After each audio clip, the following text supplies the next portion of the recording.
Hi students, let's look at this question here, which was taken from the year 2019 NYJC paper 1 question 2 prelim paper. This question is on Maclaurin series, I believe. So you are told that there's a diagram shown below is a mechanism for converting rational motion into linear motion. So this is okay. I think this is fixed.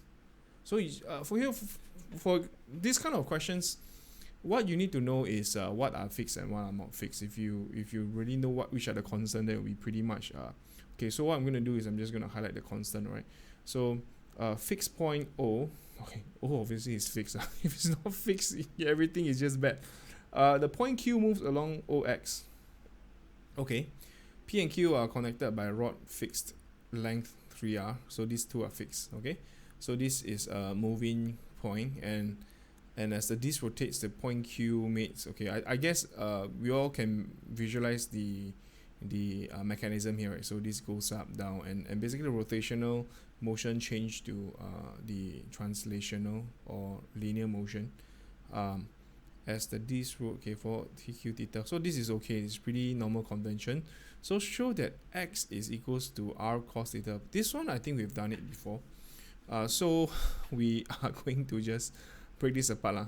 So this question, some of you have asked me, like, yes, it's actually some of the parts are the same as the previous question that we've done, but now it's a bit different because now we actually ask about Maclaurin series. Okay, so anyway, to solve for OQ, what is OQ?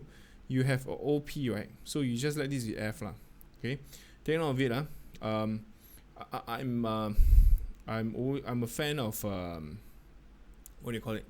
Right angle triangle and so on, right? So this part here would be a pi over 2 minus theta, 90 degrees minus theta. Okay, right? Correct. Then what else we have? Do we have anything else? Oh, that's not tangential. Is it not tangential? So okay, anyway, if it's not tangential, it's fine. It's not 90 degrees, so I couldn't find the angle there, so it's fine. So what I'm going to do is I'm just going to find this length here, which is r sine theta, right? And this will be r cos theta lah. So this is fine. And basically, once you have r sine theta, you could express this FQ in terms of what do you call it? The Pythagoras theorem, right? So FQ, if you use Pythagoras theorem, would be PQ, which is 3r. Okay, I'm just gonna use the hypotenuse, which is 3r square plus PF square, which is r sine theta square plus FQ square. All right, so that's about it. You could define F lah. So let F be the closest point. So let F be the the point on line OX closest to point P lah. So you just define that. That's just basically just full of perpendicular. You can just say full of perpendicular, whatnot lah. It's the same. So basically, you know the hence PF. Just write down everything that you just wrote. R sine theta by Pythagoras theorem.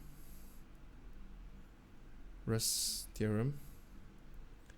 We got 3r square equals to r sine theta square plus FQ square. Right, so this part is pretty okay. I think this will be 9r square minus r square sine square theta. And what do I want? FQ is my x, right? Oh, FQ is not my x. So yeah, got it. R square. Okay, great. So this part here, I've got FQ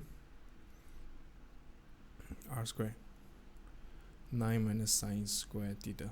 All right, and then basically what you want is x. So x would be x would just be, hence x is just r cos theta plus r. This would just FQ lah. This is FQ, right? So this is FQ, so it's just r square theta.